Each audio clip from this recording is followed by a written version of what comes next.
35. I hope everybody's doing good on this Sunday afternoon. If you've elected to spend it with us here at the Longbox Crusade with our whistling noises. That was my wife texting me at exactly the wrong moment. Oh, that's all right. I'm not going to send her a nasty note telling her to stop doing that. Don't text me anymore. I don't think it's going to work out too well. Anyways, welcome everybody. We're going to do a live recording of Saturday Matinee Theater. We're covering The Adventures of Robin Hood, 1955. We're doing episode 8, which is called Queen Elaeanor. I have with me DJ Cristados. He's back again. Welcome back, Pat. What's up? Good to be back here.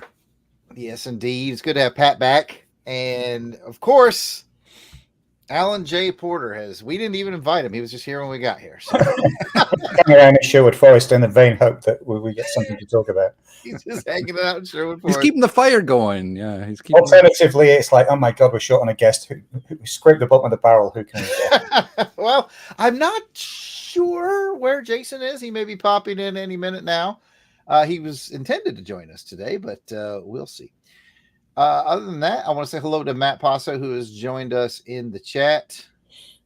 And yeah, this is the crew. I'm gonna text Jason real quick to make sure he's doing good. He's probably asleep. For those of you watching us, please make sure you like, subscribe, and get in the chat right now. Since Delvin isn't here, Jared, I will do my best to write down my with all that. Yeah, people in the chat. So I have Pat. No, I have Pat again. No, Patrick. No, Patty. Cristados. Matt, but I think it's actually supposed to be with a P, so it's petit. Pat. And I see Kathy in the chat as well. Hello, Kathy. Oh, well, and like you were mentioning, if you're out there watching, hey, thanks for stopping by. Say hello in the chat to get entered to win something in the raffle for today. Today's live stream. Do that right now. Say hello. Hello. Pat's always trying to win something in the raffle. Oh, there I am. Cool. Let's see. I'm in the raffle now. I don't know what's going on with Jason, if he's going to join us or not.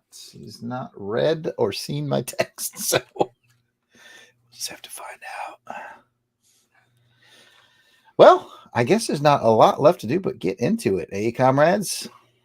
Sure. We have a lot of people watching us already, so thank you for watching us, whoever is on the X. Shout out in the chat on the X and in the YouTube. And, we had somebody on the Facebook. Now they moved, so.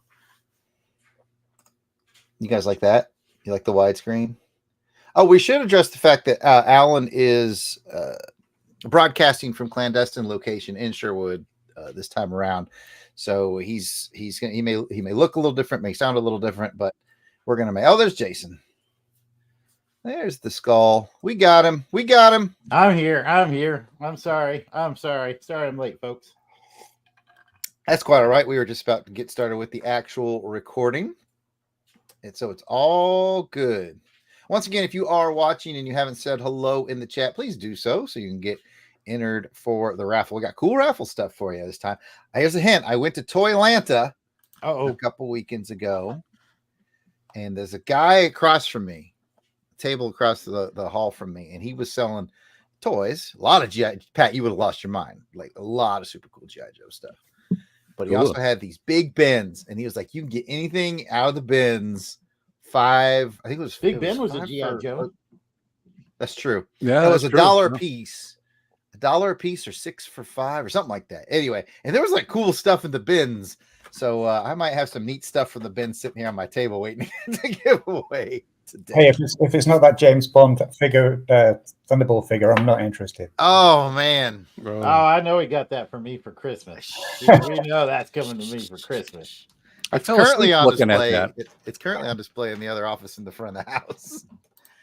But yeah, I also got the. I don't want to hear you talk crap about Thunderball anymore. Then, if that's on what you've got on display, It's a good looking figure, man. It's a good looking figure, and I got the Timmy D and Robert Davi figures.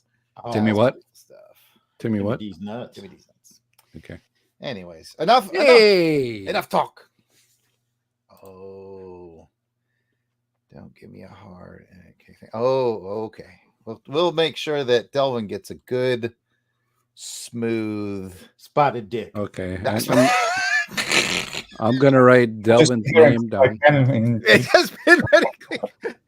I'm gonna write Delvin's name down, but replace it with me. Thank you, Delvin. Pat. All right. Anyways, let's get to the show here. Let's get to the show. Unless anybody else got anything else? Anything else? We're gonna go. We're gonna go. All right, just quick reminder again, people in the chat or that aren't in the chat, get in the chat for a giveaway. Just say hi. Get in. Just say hi. That's all you gotta do. Say what's up. What's up? You might win some neat stuff I found in the toy bins, the discount bins. All right, here we go then. In 3 and 2.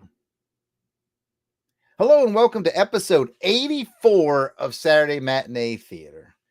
It's brought to you by your friends of the Longbox Crusade. We are back in jolly old England. We are in our recording studio set up deep inside Sherwood Forest. I'm your host, Jared Alwick, the yard sale artist, and joining me as always is the little John to my Robin Hood. It is Pat Sampson, aka DJ Christados. How you doing today, Christados? Yeah, Jared, I'm doing all right. What? What? I got that. I'm feeling tingly fresh today. Oh. Tingly fresh because you know what?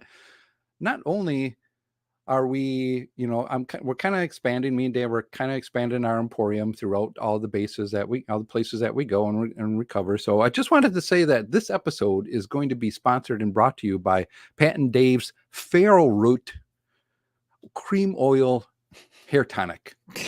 That's Pat and Dave's Farrow Root Cream Oil and Hair Tonic. That's why it gives you that tingly feeling, that tingly fresh feeling on your head. Is it the hair tonic that's giving you that tingly feeling, really?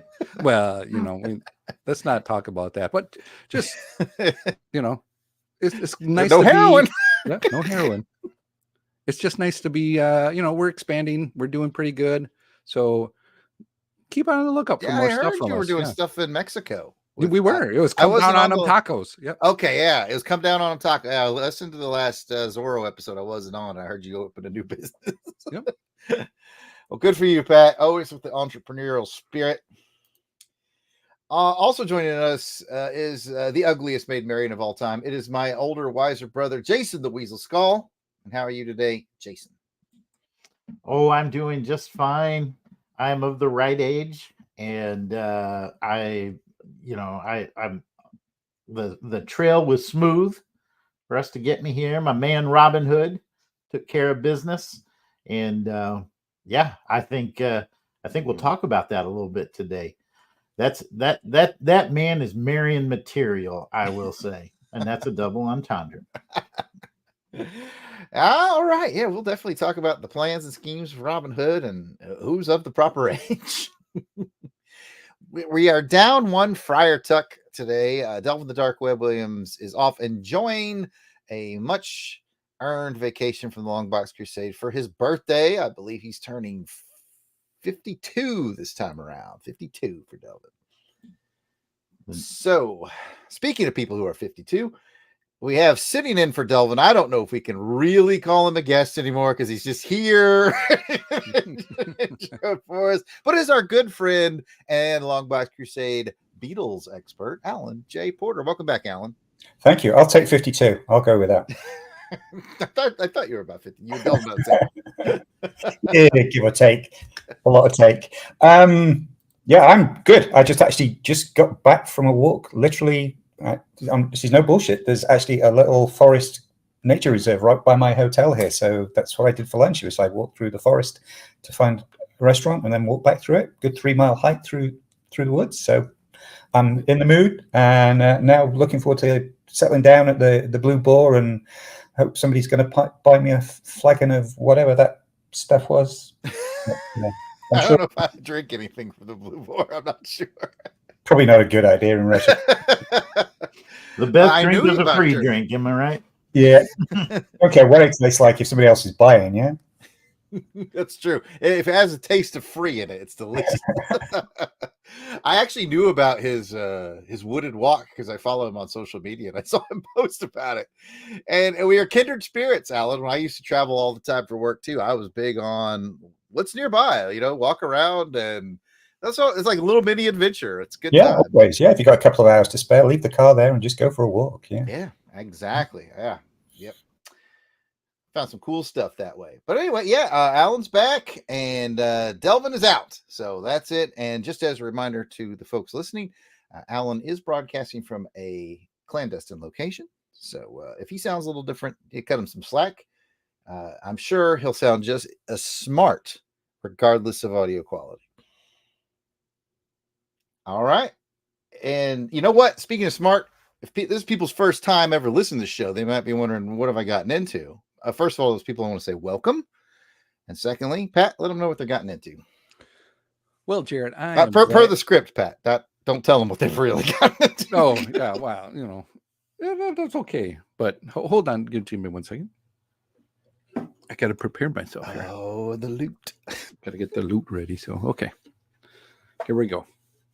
Well, Jared, I am glad you asked. Saturday Matinee Theater is a retro review, sometimes index show brought to you by the Longbox Crusade, where we'll be taking you back to the past with some potentially overlooked retro awesomeness in the realm of television, movie serials, or films. Basically, if it's vintage and it's kind of forgotten, we're going to dig it up. On this episode, we will continue our indexing of all 39 episodes of the 1955 television series, The Adventures of Robin Hood. In 1955's Robin Hood was produced by Sapphire Films, run by Hannah Weinstein and Sidney Cole. It starred Richard Green as Robin Hood and Alan Wheatley as the Sheriff of Nottingham. So take refuge in the forest, take off your quiver of arrows, get cozy around the fire, and let that gorgeous music of the merry men whisk you away into the past. But don't forget, you can't go courting if you dress like that, and don't use the hair cream oil.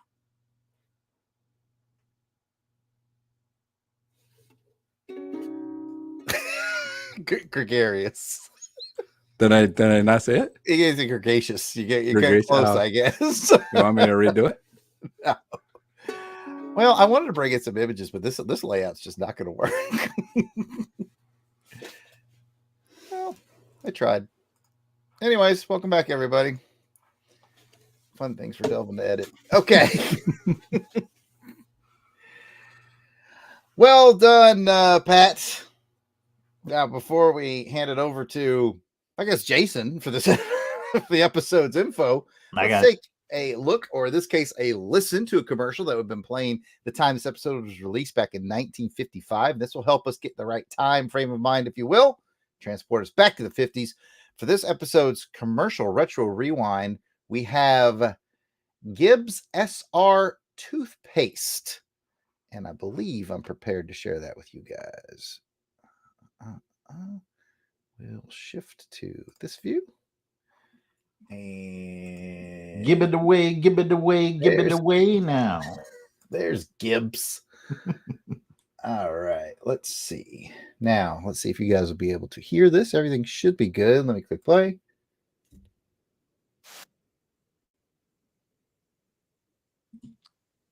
I'm not hearing the audio. You got no audio? No sound. Why? I clicked the button this time. I swear I did, but whatever. Sometimes it's weird like that. I'll just reshare it. Maybe I got maybe I prepared too far in advance and it was like, I forgot what to do. Let's try again. All right, let's try one more time. Let me know if you hear that cool trickling water. Okay. Yep, we got it. It's tingling fresh.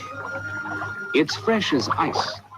It's Gibbs SR toothpaste with the tingling fresh toothpaste that does your gums good too. The tingle you get when you brush with SR is much more than a nice taste. It's a tingle of health. It tells you something very important, that you're doing your gums good and toughening them to resist infection. And as this chart shows, gum infection is the cause of more tooth losses than decay itself. The tingle in SR comes from sodium ricinoleate, a substance which both dental research and years of use in dental practice have shown to be good for the gums. So, to keep your teeth white as snow, your gums really healthy, and your breath really fresh, see your dentist regularly and brush with SR, the tingling fresh toothpaste for teeth and gums. Gibbs SR. Lowe's knows you can take on. All right. I still have to listen to this Lowe's commercial in my headphones, so there's that. But all right. Need mulch? So yeah. So we have the SR from Gibbs. Not gonna lie, it's a brand I was unfamiliar with, but the first person to talk about it would be Alan. And I think he knows a little something about Gibbs. Do I? I don't know. You texted me something about it. I haven't got to watch it yet. Yeah, it's not toothpaste. Yeah, I was looked it up. This was actually the first ad for SL toothpaste. And one of the things that caught my attention when I was listening to it was this sounded awfully familiar to the ad that I used to watch growing up. And I remembered an ad with like the toothpaste in the ice and stuff like that. And I thought, oh, okay, that's it. So I went and looked up the one, and I found one from 1976, which is the one I sent to you, Jared, which basically is like a mini James Bond movie with guys in hang gliders and on skis and pretty girl in the snow and stuff. It's got doesn't actually relate to this one at all, other than it's SL toothpaste. But then I found one from 1980, which is pretty much the same as this one. It's the toothpaste in the ice, and it's the same thing. They're still selling the tingling feeling, even so. It seems to be like for as long as that toothpaste existed. I don't know if it still is, but I certainly remember it growing up. It was pretty much that same. Even though this is the first one, they kept that throughout the sort of at least 30 years of advertising, which I thought was quite interesting. But I tell you, going back to this one, what I always love in commercials is here's a pseudoscience graph, so it must be true. Yeah. Like cardboard cutout. Yeah. It's like those pop-up books. Well, nothing, you wouldn't get it past your science teacher, but yeah, it's it just cracks me up every time that you see that. Even today, guy in a white coat does something. Here's a graph, so this must be scientifically proven. That just cracked me up. So. Klaus Hergesheimer, G section. Yeah. But yeah, I thought it was a fun commercial that sort of got the point over. I'm not sure about the acid or whatever it is they were dropping at the end there, but It gives you a tingling feeling. that's probably where the tingling came from. I just found it interesting. As soon as it started, it's like I remember this commercial, a much more modern version of this commercial, and they obviously kept the same basic brand messaging all the way through. So just as a marketing guy, I just found that interesting. I'm gonna go out on a limb here and say that this is a British product. I guess it is, yeah. I've never heard of it, so I was like, did the guys in the commercial sound particularly British? I don't know. Yeah, I think he Maybe did. a little bit. Yeah. Huh. Yeah. He sounded like he knew what he was talking about. Just like Alan. So, We can bullshit about anything. It's just the accent. I believed him. Sure, put some sodium pentothal on my toothpaste, so whatever. Anyways, Jason. Sodium pentothal, you start telling the truth about everything. Toothpaste. This toothpaste is tingling. It's truth-based with sodium. Fresh. Toothpaste. Jason, you got the mic. Oh man, I think we made a more entertaining commercial. I guess my initial thought was, man, I'd never really heard of this toothpaste before, and I'm not really surprised. It didn't have really a good hook that made me. I would like to see the James Bond little mini movie commercial. I think that's that would have been. It's on YouTube. Just Google SR commercial 1976 or something. Okay. Yeah. So I was like, yeah, because to me, like toothpaste is toothpaste, right? I don't know about you. Do you have like a brand where you go like, I got to get this brand, or like me, I go to the store and okay, what's the best deal? Who's on sale? And that's what I throw. That's what I throw in the cart. Hershey's brand toothpaste. That's right. It is so delicious. I will say that I wasn't shocked. I saw Pat's eyes pop up when he said that tingling sensation. Pat's like, I know that. Yes, I do. I know what you put in that for that tingling sensation. But overall, yeah, I thought, it's okay. It's toothpaste. Is it still around? Do they still sell it? Do we know? Well, all right. That's all I got. Idea. Just meh. All right, Pat. Before you go, Pat, I'm gonna attempt fate here. See if we can get to work twice.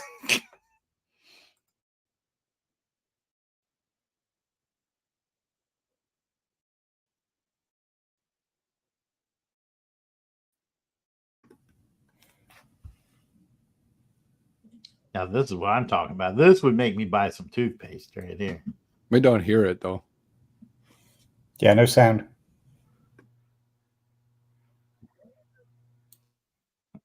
Look at that smile. She was getting after it with that toothbrush. You know she was. Tingly fresh. It wakes you up like the SR Tingle. And I want my new nickname to be Sparkling Whiteness, by the way, just so everybody knows. I thought you were going to say SR Tingle. Senor Tingle. Or SR Tingle. You couldn't hear it? Nope. You waited until it was over to tell me you couldn't? No, we did. No, we did. We were telling you while it was going, but you were just ignoring us as usual. You got to come off mute to tell me. You were so enthralled with the tingle. I will not. I will not be defeated. We're watching this damn commercial. Wake up. Here we go. I can to hear the SR Tingle and get a feeling as clean as. Thanks for letting me know.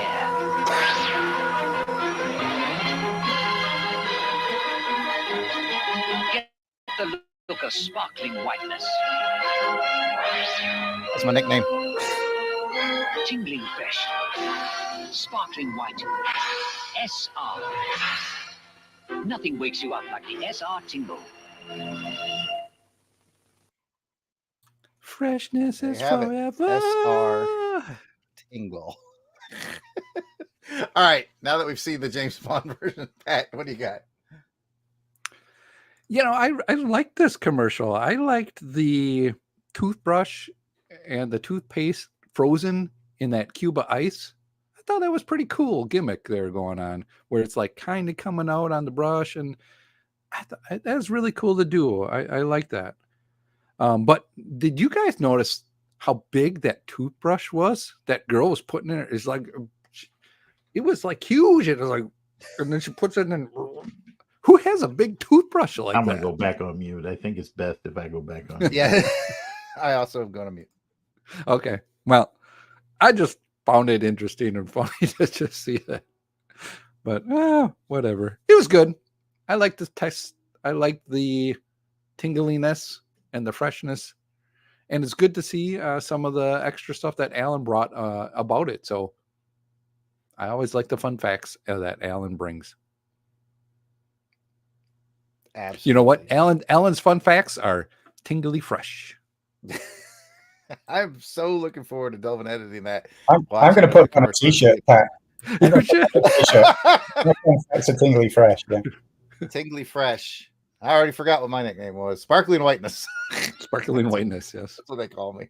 I can't wait for Delvin to like edit out all this weirdness. Good luck, Delvin. We love you. All right. Just gonna turn those things off before commercials start playing in the background. All right, back to the show. Okay, now that we're all sparkling, clean, and tingly, and we're in our 50s mindset, here's Jason with this episode's info. Thank you, Jared. This one was episode 8, and it was titled Queen Elaeanor. Its original air date was November 27th, 1955. It was directed by Dan Burt and written by Ring Lardner Jr. Guest stars included Archie Duncan as Little John, Alexander Gage as Friar Tuck, Bernadette O'Farrell as Maid Marian, Jill Esmond as Queen Elaeanor, and Gerald Cross as Bruno. As a reminder, all 39 episodes are available on YouTube. We highly encourage you to watch this episode before proceeding with this podcast because, well, not only is it just more fun that way, but Jared is about to give a synopsis about this episode, and then we're going to discuss it. So there are probably some spoilers heading your way. So again, if you haven't watched this episode, we recommend you pause here, go check it out on YouTube, and then come back to join our discussion. And at only 26 minutes per episode, it's not a big time demand. For those of you who are watching along with us, we'd love to hear your insights. And don't forget to comment about the show on Twitter using hashtag I'm following Robin Hood. Alan. Hashtag I'm following Robin Hood. Jared. Oh, Jared's on mute. Hashtag I'm following Robin Hood. There it is. Pat, go ahead. Hashtag I'm following Robin Hood. And hashtag I'm following Robin Hood. And with that, let's turn it over to Jared for this episode's summary.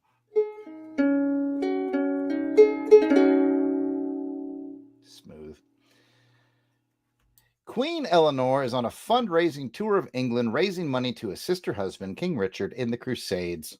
The Sheriff of Nottingham makes a generous donation, but only because he plans to steal all the funds collected, and better still, he plans to make it look like the outlaws of Sherwood Forest are the culprits. So, the sheriff's men disguise themselves as outlaws. It's a pretty good plan until their hunger and greed get the best of them, and they accost a baker on the trail.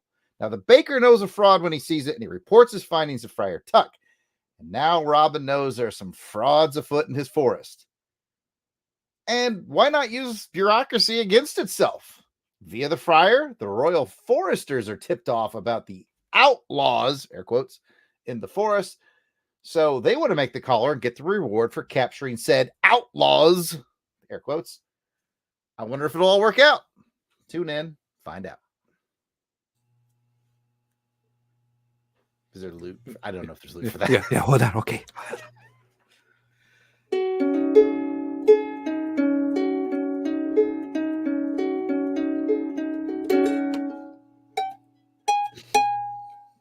It's his A little stairway extended, yeah. Yeah. It's a little remix. I love it. All right, guys, it's time to get the highs, lows, and what does of the episode, the meat and potatoes of this discussion, if you will. As always, we will open the floor to our good friend, Mr. Alan J. Tex Porter, aka Tingly Sparkle, Tingly Fresh. That's it. Anyways, what do you got, Alan? I'm going to start with a huge positive. The actual title character, Elaeanor of Aquitaine. It was awesome to see her in it. I loved the way she was portrayed. I loved the fact that they wove in so much of her history very quickly about her being first the Queen of France and then the Queen of England, and the whole thing about her being a warrior herself. All historically accurate. She did actually lead a band of 300 women crusaders in the Second Crusade. So all of that was historically accurate. I love that. And I love the way she's one of my favorite historical persons, characters, whatever. I just love that period of history, and she is such a big part of it. I was like an almost perfect interpretation of her just based on the history. And I love she is such a strong character through history, but also she knows the place. And I love the way that she did the diss about John, about if you're going to have 10 children, stop at the 9th, because the 10th is always a disappointment. Again, completely accurate. He was her 10th and last child. So I loved all of that side of it. And she was just great throughout, knowing that both sides were being played, knowing where her strengths were, knowing who to trust, with one exception. So yeah, I just you know, and also, you know, having the hots for Robin Hood at her age and being open about it, and well played, beautifully written as always in the show, and such a great, strong female character, and I just love the fact that they got all historical backstory completely spot on, as well as a great showing of her in the show. So I'm going to stop gushing about Elaeanor of Aquitaine now and hand it over to one of you guys. But yeah, a huge positive for me on this episode. All right, I was right here sweating because my fun fact for this episode is all about the actress that plays her. So I was really worried Alan was going to get into that. I was dabbing my sweat, but it sounds like it's going to be okay. All right, Jason, your go, my friend. Well, I will again say one of the things that I really like about this show, Alan kind of took mine. I keep waiting for there to be a miss of an episode, and there just isn't one. I'll go with a high as far as Robin Hood again himself, and the loyalty and the respect that he commands, not just by his men, but the people who know him and have come to trust him, including that bread peddler that gets mugged on the road. And that's really the undoing of the whole plot, because they can dress the villains can dress themselves up as you know, the Sherwood, one of the merry men, but their actions really betrayed it, and he was not fooled for an instant. And that was the undoing of the plot. And that's just really a credit to Robin Hood and his consistent behavior, his code of ethics, and everything. And we're seeing that play out in the show. And I really enjoyed that element of it. These dudes were just tossing loaves of bread on the ground, man. Come on. Yeah. I know. What were they looking for? They were like, those loaves of bread smell good. And then they start throwing where it's just more loaves of bread. I'm the bread peddler, damn it. Looking for their fruitcake or something. I don't know. Bread. Yeah, I agree with you on that. That again, just the way the show is brilliantly written. Just that little scene showed how we've not seen it yet, but it showed how Robin and the merry men treat the peasants who use the forest for their living or their pathway, or, you know, and as you said, it doesn't matter how they dress. The fact that those guys acted like rough outlaws immediately triggered the fact that he knew that they weren't actually Robin's men. I thought was really well done. I thought it was a nice way to show that, even though we actually haven't seen it in any of the previous 7 episodes, that Robin's built that respect of the people who actually live and work and traverse through the forest. I thought it was very, very well done. So nice shout, Jason. I concur. And Patrick, you've been so patient. What you got? Well, I do want to agree with what Jason was saying on the respect that Robin Hood gets from everybody. That was a good take to see that. And with Alan as well, too, with the Queen.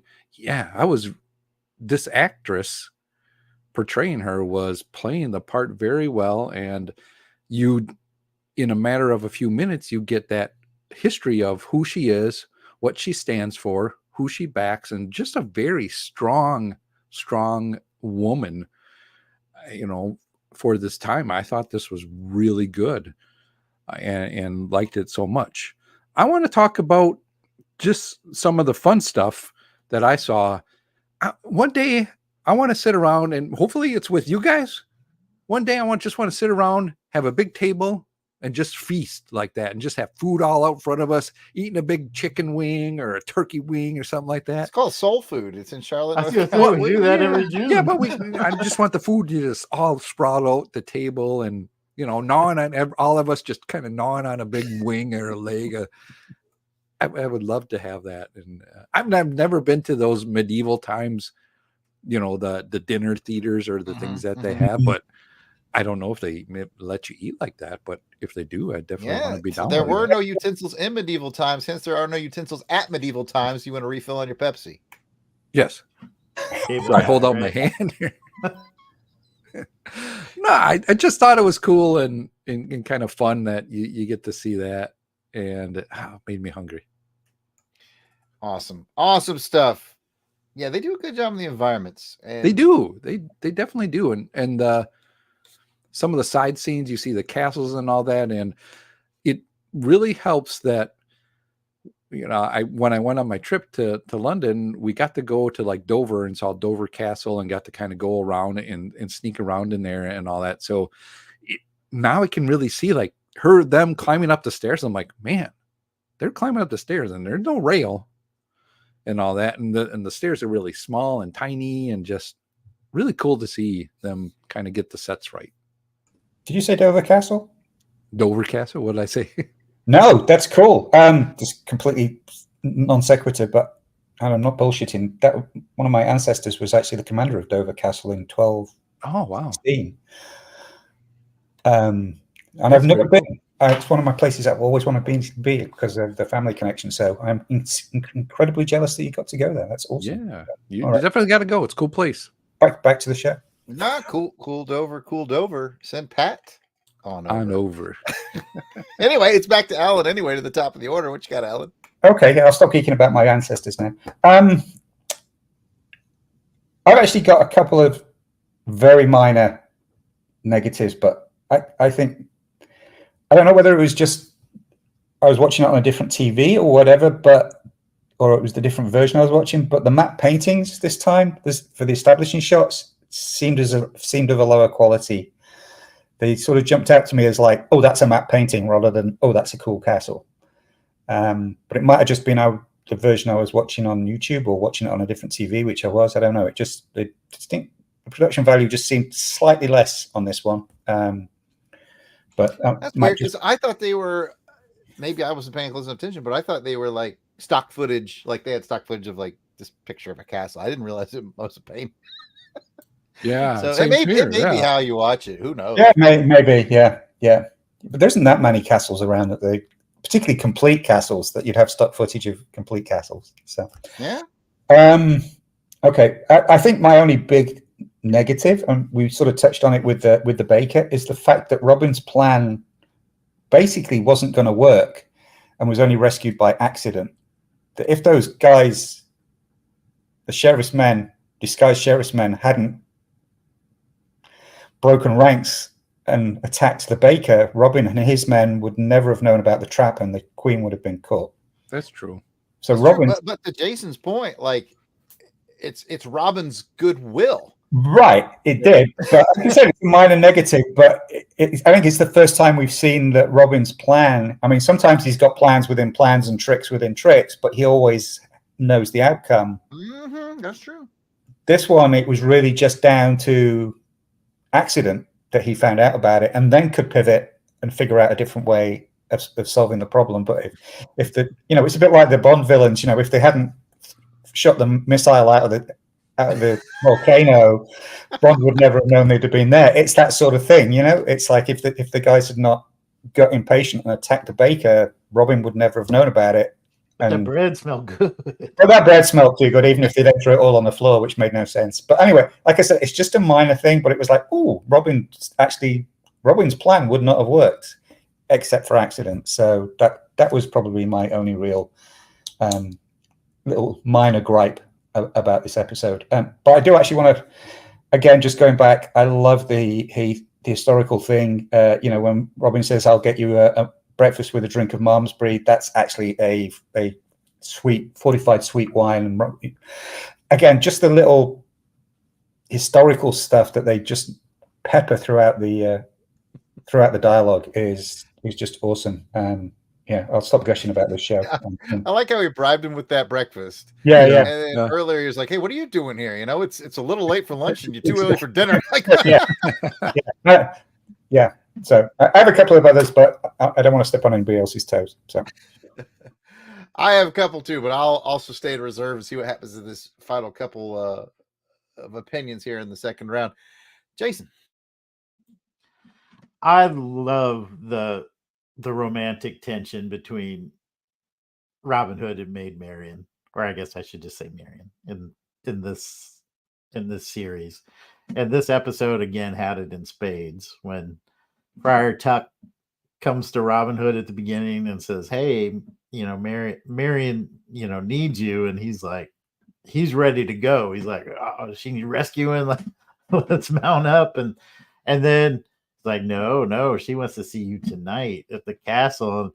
And you know, whether it's Robin Hood's time or our modern times, his boys start busting his beans, you know, just like, ooh, you gonna need to shave and shower, change your shirt.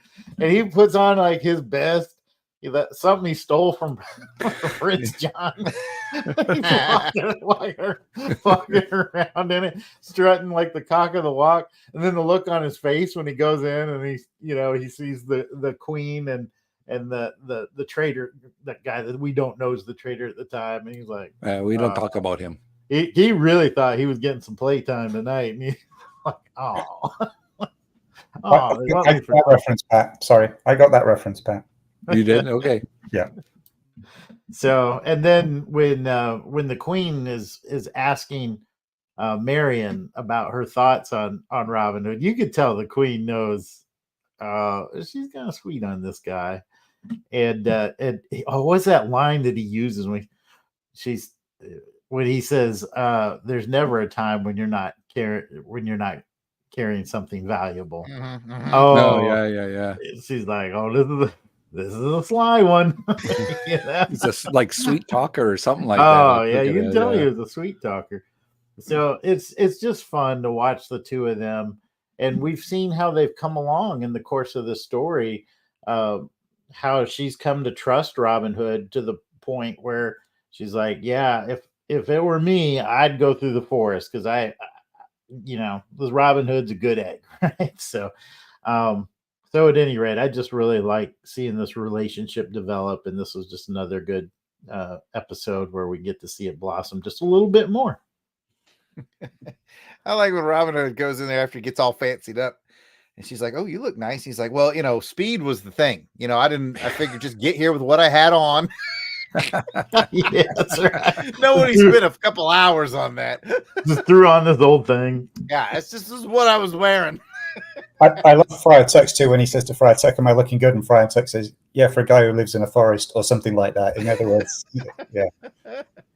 Yeah, the playful banter is great. Like you said, we've talked several times about how the show has blacklisted Hollywood writers, so they're very high quality writers, and you get to see this great banter, great little jokes, great nuanced moments, and then to Alan's point before, we get to learn a lot about Queen Elaeanor, but not through like a ton of exposition, just sort of in passing, picking up information. It's all very good.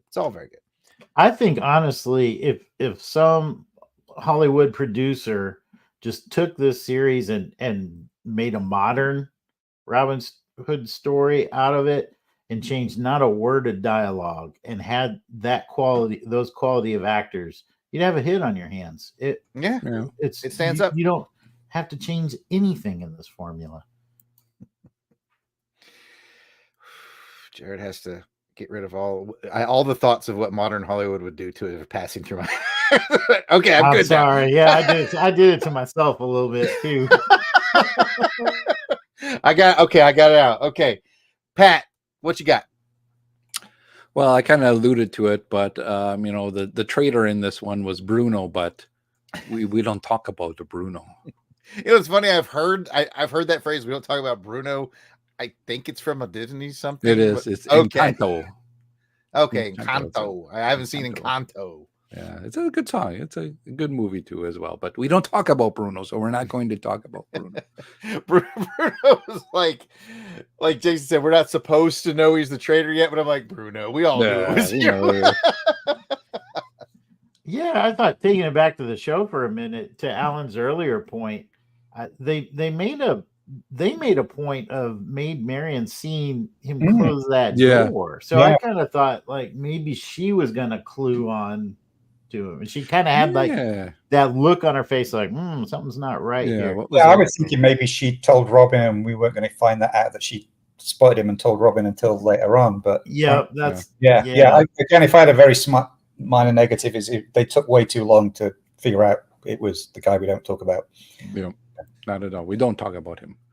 What I do want to talk about is the plan, and what's really cool about this, and we've seen it a little bit before too, is it's a plan within a plan within a plan, and it changes. And I thought it was really cool because each side is trying to one up the other a little bit. And it finally gets kind of sussed out in a little, in an all right way. They had only a half an hour to do this or whatever. So they had to, get the plot to move along a little bit forward. But I liked it. I thought it brought some, interesting other characters in.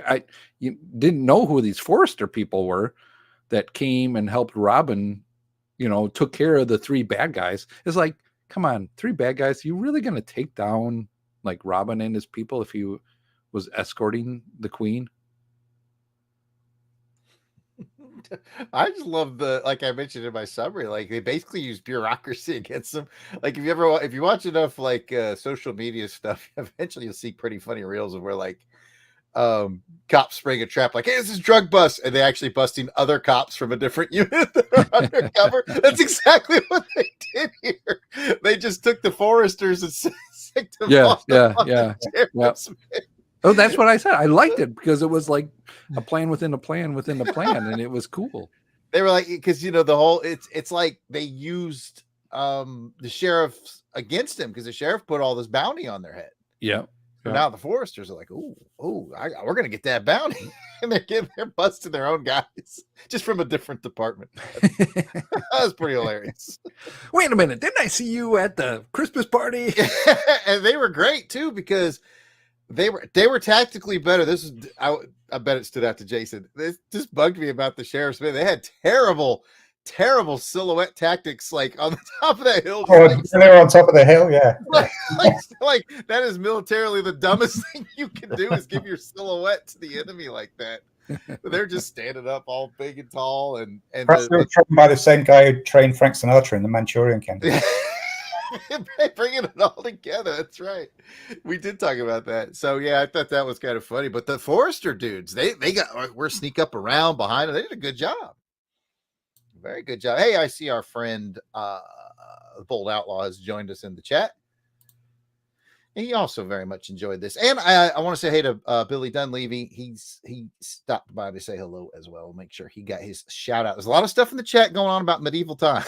We got everybody wanting to go to medieval times. I'm hungry, It does sound pretty good. All right. Any last minute stingers, fellas, before we go to the fun facts? Sorry. I was going to say, or any questions or concerns from people in the chat while Alan goes. What do you got, Alan? Actually, I'm picking up on what Pat said about the fact he'd just been to Dover. The geography in this, again, which considering it's a British production, just blows my mind. It was all over the place. Them saying that the quickest route to the coast was through Sherwood Forest, which is in the Midlands and the Northern Midlands. And then at the end, Elaeanor said, oh, we're going to Dover, which is down on the south east of the coast. And it's like, that doesn't work, but it was like sitting over here in America. I was like, Yeah. That makes sense. Yeah, like to Dover. Yeah, of course. For a big production, I was like, hang on a second, that doesn't work. So I was just strange. But if they'd have just left out that word Dover, I wouldn't have bothered about it. But yeah. So a liberal use of geography, but good historical research on Queen Elaeanor. All right. With that, I will now get into the fun facts. And as promised, I want to talk a little bit about Jill Esmond, who played Queen Elaeanor. She was born Jill Esmond Moore in 1908. She's born in London. She started her acting career at the age of 14 and met with good success on the stage. By 1928, the age of 20, she was in a British stage production of Bird in the Hand with a little-known actor named Laurence Olivier, where he proposed marriage to her multiple times and she refused each one. Bird in the Hand was very successful and was picked up for an American Broadway release, and Jill made the cut, but guess who didn't? Laurence Olivier did not get picked up for the American Broadway release, which is pretty funny when you think about it. But Olivier went to New York anyway and took work on another production just so he could continue to pursue Esmond. His tenacity paid off, and the two were married in 1930. The marriage was unfortunately tumultuous and only lasted 10 years. The couple had one son together, but ultimately Olivier left Jill Esmond for Vivian Leigh. Jill also was successful in film, not just stage, but in film as well. She starred in over 20 films and TV shows, including an early Alfred Hitchcock film called Skin Game. So that is your history on Jill Esmond and Laurence Olivier, who didn't make the cut, by the way. They were like, so. You need to get a little more seasoned. Come back to us in about 5 years. Okay. We did get a question from the chat from Puck Robin 1, which I believe is our friend the Bold Outlaw. Did they go via Hadrian's Wall like Kevin Costner's Robin? I'm the only one who's laughing at that. Sorry. I'm just, help us out, Alan. What's going on with this? Hadrian's Wall is the Roman fortification that basically separated England from Scotland and stretches from coast to coast. Oh, okay. I've actually heard they went up to Hadrian's Wall to get down to somewhere in the south. I don't know what it is about Robin Hood productions, but they never or very rarely get the geography right. They just throw out place names that they, and without even thinking about the logistics of what they're talking about. Go to Dover. Yeah. Go through Sherwood. Yeah.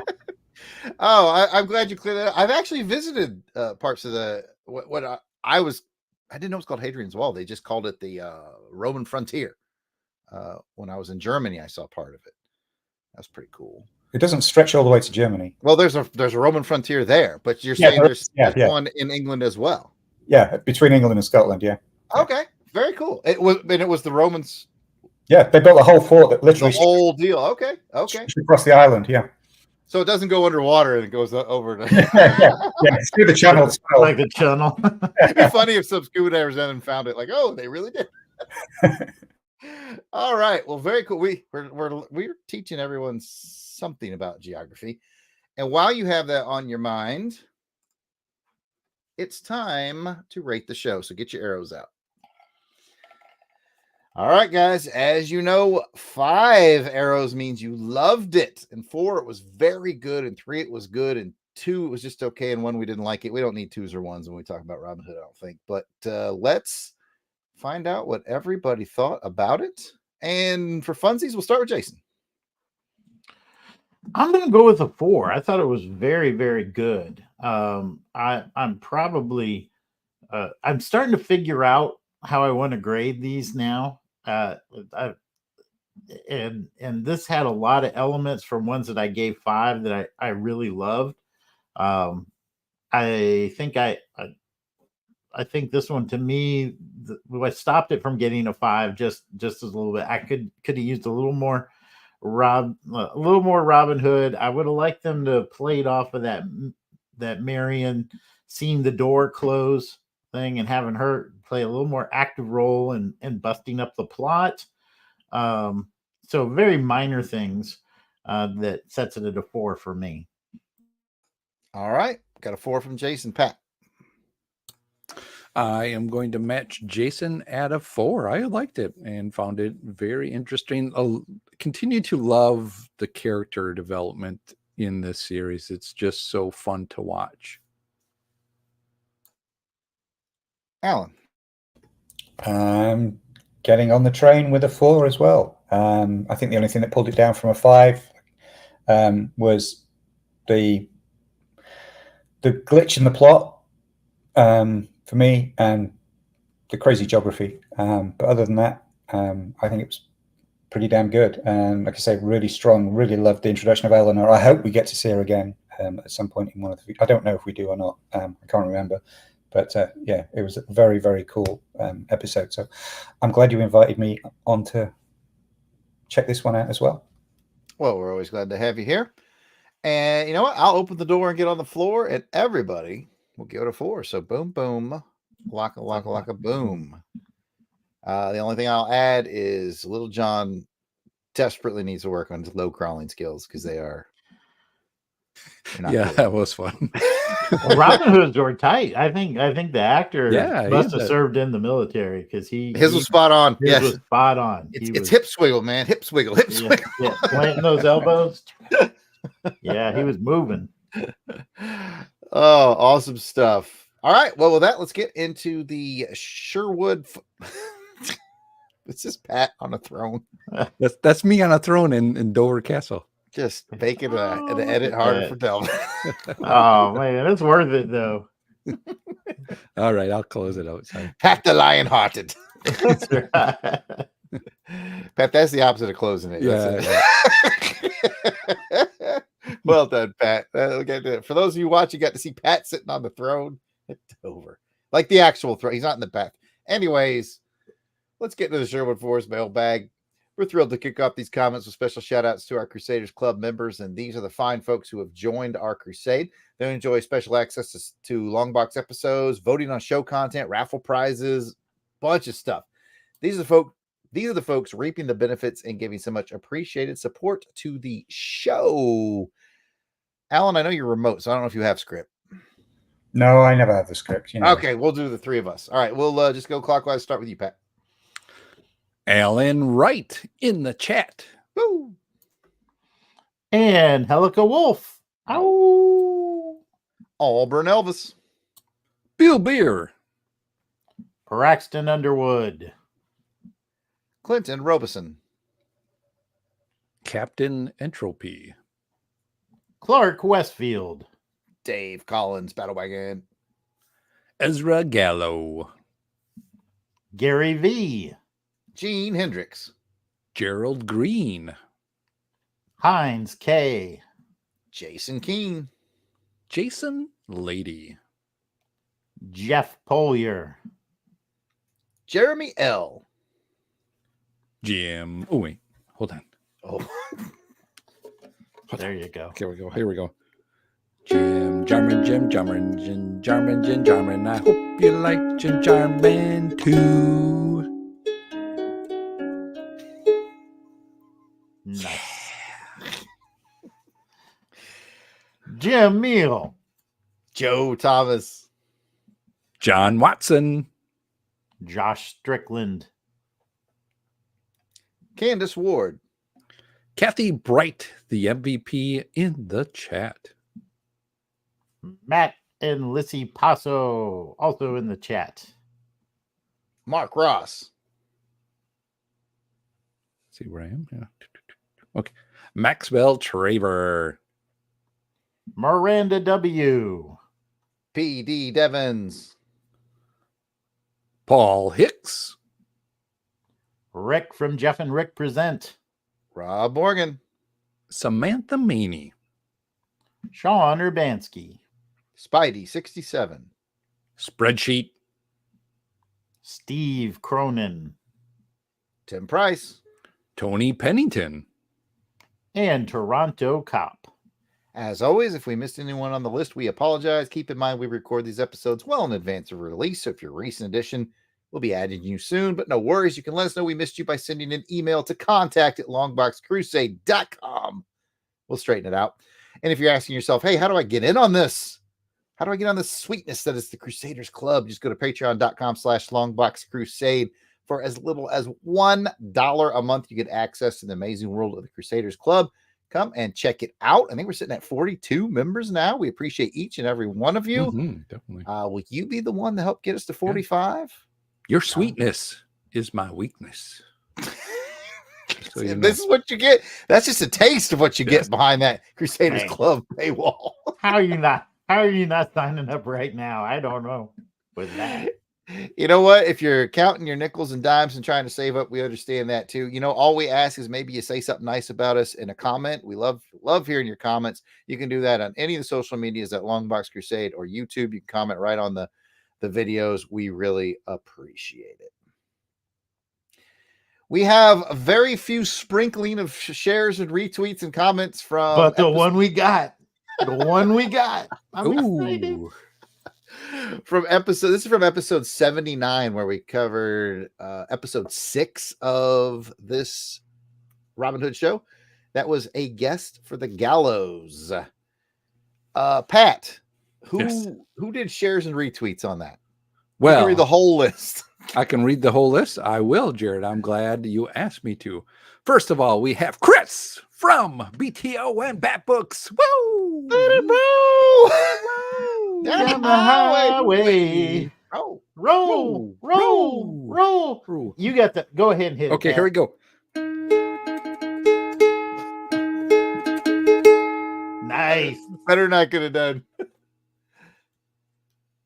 Oh, and we also have Alan Wright from Robin Hood, the Bold Outlaw. Thank you, Alan.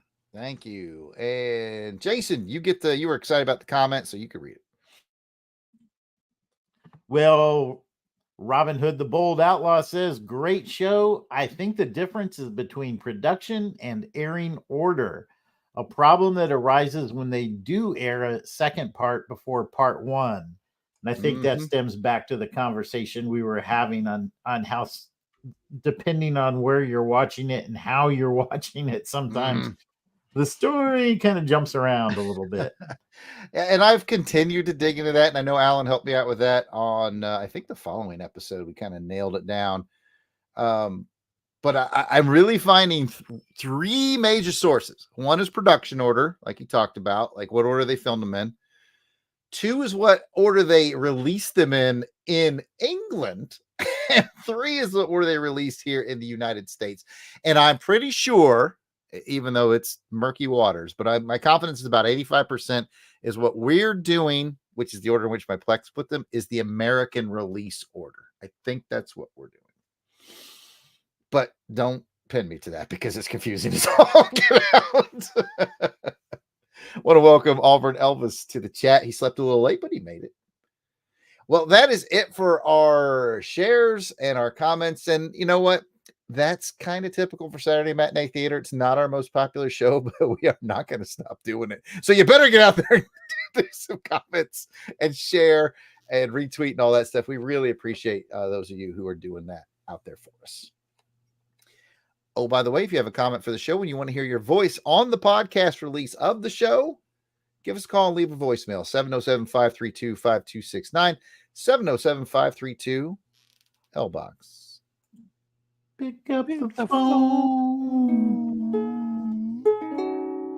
Nice. All right, that's it for this episode of Saturday Matinee Theater. If you'd like to hear more from us in the realm of comic books, you can check out the Longbox Crusade. Pat, where can they find that? Well, Jason, I am glad you asked. You can find us on all of the finer podcatchers out there. Just go ahead and look up Longbox Crusade and you will find us. Or go to www.longboxcrusade.com. You can also find us on Twitter, Facebook, Instagram, and at YouTube, all at Longbox Crusade. Back to you, Jason. Thank you, Pat. And if, like us, you have a love for all things 007, you can hear us on our trek through all things James Bond. And you can check out On Her Majesty's Secret Podcast. Jared, where can they find that? Well, Jason, I'm glad you asked. You can find it on pretty much all your most reputable podcatchers, some of the non-reputable ones as well. It's really based out of Podbean, and Apple is where its strongest following is. But wherever you might find it, we'd love to hear from you. You can go directly to www.secretpodcast.podbean.com, or you can just chat with us over on the X at OHMS Pod. Thank you, Jared. And if you'd like to chat with any of us individually online, we can be found at Pat. Why don't you go ahead and kick us off? Thank you again, Jason. I am glad you asked. You can find me on the Twitter. You can find me on the X at Christatos01. Also, don't forget, we have a special discount going on right now for Pat and Dave's cream oil hair tonic cream. That is the Pharaoh Root hair cream. Right. Thank you. I bet it's sparkly and tingly too. Oh, It does, yes. That's the extra added bonus. So we don't like to say it all the time, but well, I won't ask you what the mystery ingredient is. This is a plausible deniability situation, I think. appreciate that. Anyway, Jared, where can they find you? I am at Yard Sale Artist on X, Facebook, and Instagram. It's all at Yard Sale Artist. You can check out my artwares at www.theyardsaleartist.com. And you know what? He's not here, but if you want to chat with Delvin, he is at DEE_RAY1977 on X. Alan, what about you? You can find me on most of the social platforms, just at Alan J. Porter. And if you want to sign up for my free weekly newsletter, you can do that at alanjporter.substack.com. And you can find me at Jason Albrick on Threads or on Instagram. And thanks for joining us for this episode of Saturday Matinee Theater. And get ready for our next episode. You're going to have to get your whips oiled and your 6-shooters loaded. That could be some double entendres right there. But as we continue our coverage of the 1937 serial Zorro Rides Again, Chapter 2, The Fatal Minute. The meetup location, Casa de Vega. Adios. All right, that's our show. That's our recording for Saturday Matinee Theater. Thank you for all those folks who jumped in, participated, and said hello. I believe it's time for giveaways. Give it away. Now, Pat, Yes. Jared. how many people you got on your list? Well, let me just put this away here. There we go. Let's put up a comment from Kathy. It's an old action film face off comment from Jason. Loading up the 6-shooters. They're Max. Kitty Max. That's what they were. I'm sorry, Pat. How many? You could hold his hand out and just whip it. I have 5 that joined us in the chat. All right. So I'm guessing what? Matt. Oh, I have Matt. Kathy, Yep. Billy. Billy. Who's that? Alan Wright. Alan and And Auburn. Alban Elvis. Yep. I Man. also have Delvin and Pat, but So 20% chance of victory today. Kathy, would you be our MVP and pick a number between 1 and 5? Pat, put your pencil at a random spot on that and then just move it as Kathy's number comes in. And while we're waiting on that, I will share. One of the things I found was tiny G.I. Joe figures. oh, Oh, Tiny Joe's. cool. Tiny Joe's still in the little package. They're pretty neat. I got Snake Eyes and Roadblock. So Oh, cool. someone's about to win Snake Eyes and Roadblock. Kathy called it number 2. All right, Kathy. A little bit more than we need to know, but Oh, that's not what she's doing. That's just the number. Okay. I'm sorry. We will count from 1, 2, and the winner is coming in late, but still a winner. Oh no! Auburn Elvis. Auburn Elvis gets Tiny Joe's. Tiny Joe's. Tiny Tiny Joe's. Oh, that Tiny reminds me of a song. Joe. It's called Tiny, Tiny Joe's. He even dropped it in the chat. Hashtag Tiny Joe. Tiny Joe's. Fights for freedom an inch at a time. Tiny Joe there. Tiny Joe. All right. Well, as usual, you got Tiny Joe's. I'm sad that Delvin's not here because brace yourself, Crusaders Club members, of which there's 42. So Kathy, start thinking about numbers between 1 and 42, and I'll pull up the Crusaders Club page. I've already got it pulled up in the background. Actually. That's a perfect number. That's Jackie Robinson's number right there. 42. Mm-hmm. All right. Let me just make sure I got the right ones all selected. All right. So anyway, it's too bad Delvin's not here because not only did they have Tiny Joe's, guess what they had? If I said Delvin's Big not Joe's. here, Medium-sized Tiny Joe's? Transformers. Tiny Transformers. And these are especially cool because they got the little clips on them, so you can clip them to a backpack or your key rings or whatever. Oh, But cool. I found Optimus, Bumblebee, Soundwave, and Megatron. How cool is that? That's pretty cool. So I've heard of all those. Kathy picked 24. Let me not look and just kind of scroll up and down, find a starting place and count off 24. 1, 2, 3, 4. 6, That's right. Tomorrow's Jackie Robinson Day. 12, 13, 14, 15, 16, 17, 18, 19, 20, 21, 22, 23, 24 goes to our main man, Captain Entropy. Oh, Captain yeah. Entropy just won a bunch of Tiny Joes. He can throw them up and just let him clutter his desk. The Entropy joke is always good. Never gets old. All right. So Tiny Joe's going to Auburn Elvis. Tiny Transformers going to Captain Entropy. And just as a reminder out there, you want to be like cool like these guys. I mean, Auburn Elvis is already a club member as well, but Captain Entropy won without even having to be here today because he's a club member. And that's Patreon.com/Longbox Crusade. I got some. Auburn Elvis appreciate my joke. I like that. Oh man, don't wind him up, Auburn Elvis. All right, I guess that's a lie. I will tell folks what we've got coming up, and then you guys be thinking of anything else you might have for our audience before we say goodbye. Coming up for the second half of April at the Longbox Crusade headquarters, we will be recording Crusademas Day 5 on Wednesday. Dang, it's flying by.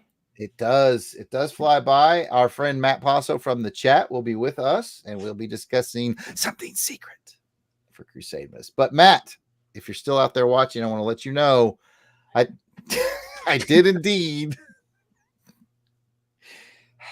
verify we have the correct comic book. I'm just sharing my pictures. You share those pictures. Jason and I will be recording Action Film Face Off on Thursday with our sniper is going to be Rick Heineken. And I watched one of the shows. Yeah, watched one so far. Tiny spoiler alert. It's going to be a bit of a Jason Statham episode. Ooh. Mm-hmm.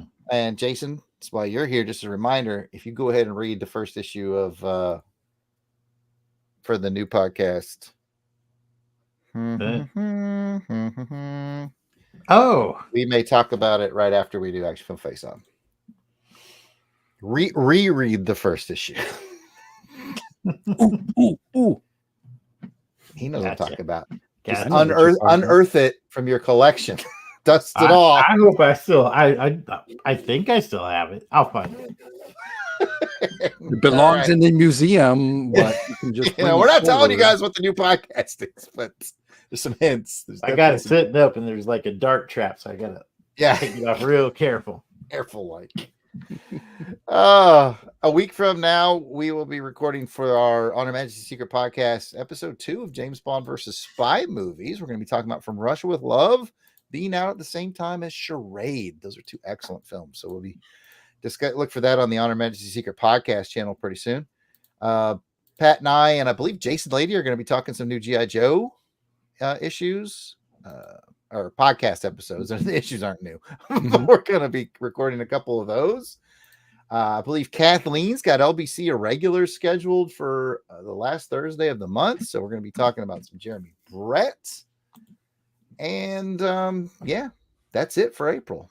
So now you guys get the inside scoop because you were here for the live stream. That's what we're working on. That's it.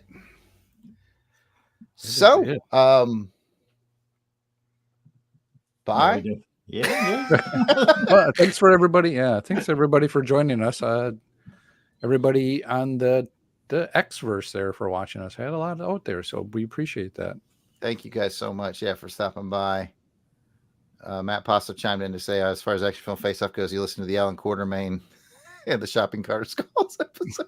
I believe that was with Auburn Elvis. It was, and the other film was Oblivion, which was already good, but was like made better by comparison. Man, I thought I liked Auburn Elvis' joke on that one. Sally. Seems like you have a lot of spare parts. So before we go, speaking of Alan Quartermain, has anybody here got any books they could sell with stories of Alan Quartermain in them? Oh, sounds good for me. Yeah. If you're into Alan Quartermain, a decent Alan Quartermain, yes, I have a couple of Alan Quartermain stories in Alan Quartermain: The New Adventures, which you can find on any digital retail bookstore of your choice. So that's right. Go out there, just type Alan Quartermain, Alan J. Porter, you'll find it. Yeah. I always like to plug our friends who are here, so check him out. I bet there's a lot of links to that stuff at alanjporter.com. Isn't there usual? Yeah, if you go to alanjporter.com and go to there's a link to our online bookstore which has links to all of that stuff. There you go. So go buy some of his books and then pick up the phone, leave the voicemail what you thought of, and we'll be Alan's answering service.